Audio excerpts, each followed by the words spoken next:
Hello viewers, welcome to Telugu Dose and don't forget to subscribe my channel.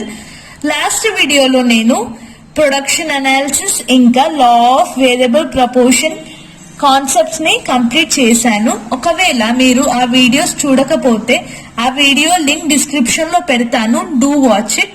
ఈ వీడియోలో నేను important answer అయిన law of returns to scale explain చేయబోతున్నాను.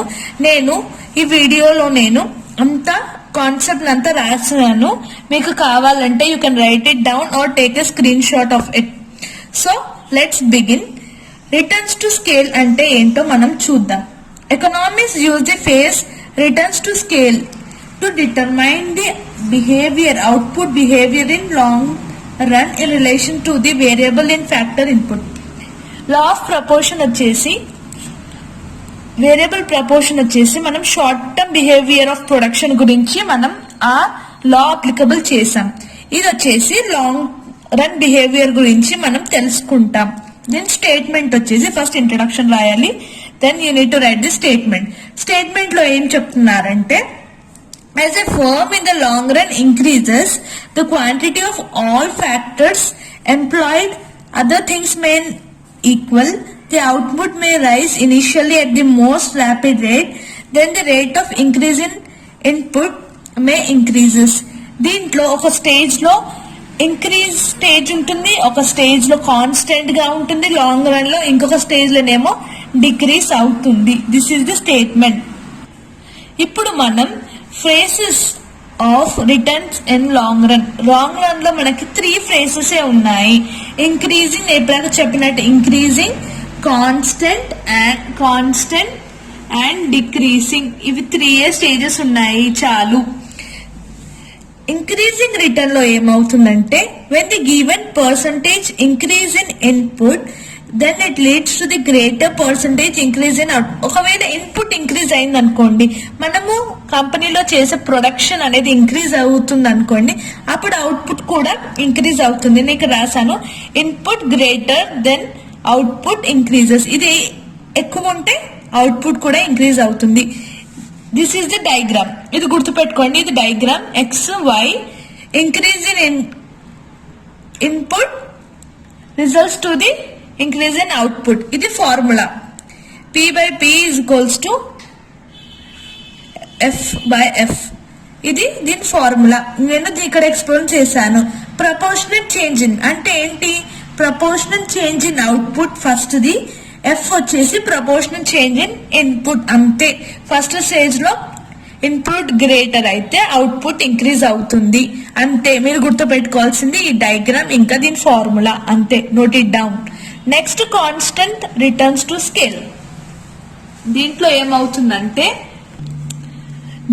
ఏంటంటే when the given percentage increase in input leads to the same percentage increase in output.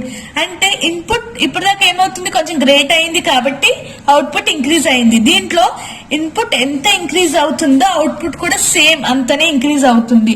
So ఏం changes లేవు, same ఉన్నాయి కాబట్టి కాన్స్టెంట్ రిటర్న్స్ టు స్కేల్ అని అంటారు. దీంట్లో డయాగ్రామ్ వచ్చేసి చూస్తే కాన్స్టెంట్ గా సేమ్ ఉంటుంది.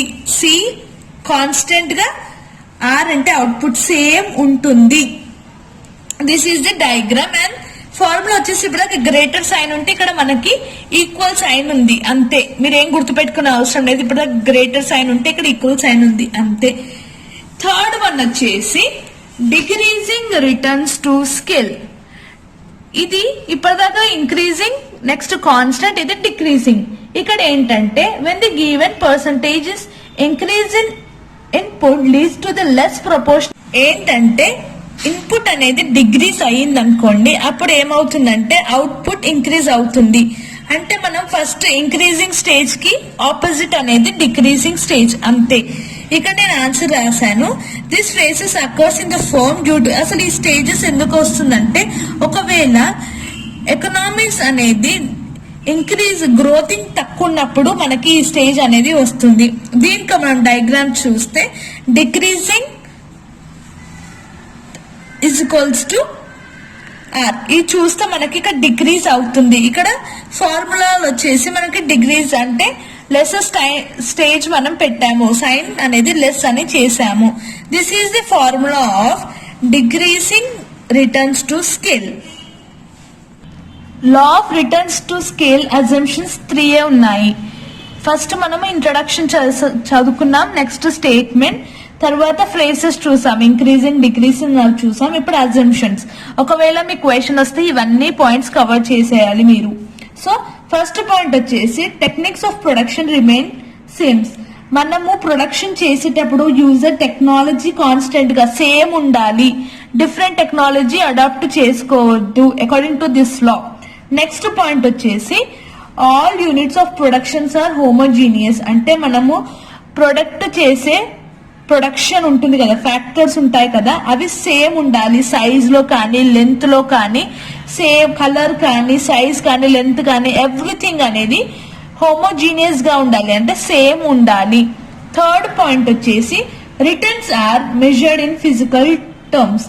మనకి రిటర్న్స్ ఆఫ్ స్కేల్ లో వచ్చేది ప్రొడక్షన్ రిటర్న్, అంటే మనకి అంత ప్రొడక్షన్ చేసి వచ్చే రిటర్న్ అనేది మెజర్స్ చేస్తారు. ఏ విధంగా మెజర్స్ చేస్తారు? ఫిజికల్ టర్మ్స్ లో మెజర్స్ చేస్తారు. అంటే క్వాంటిటీస్, అంటే మనం ప్రొడ్యూస్ చేసింది రిటర్న్ ఎంతో ఒక క్వాంటిటీలో వచ్చినట్టు, కేజీసా లీటర్సా, మనం ప్రొడ్యూస్ చేసింది ఫిజికల్ టర్మ్ లో మెజర్ అవుతాయి ఈ లా ప్రకారం.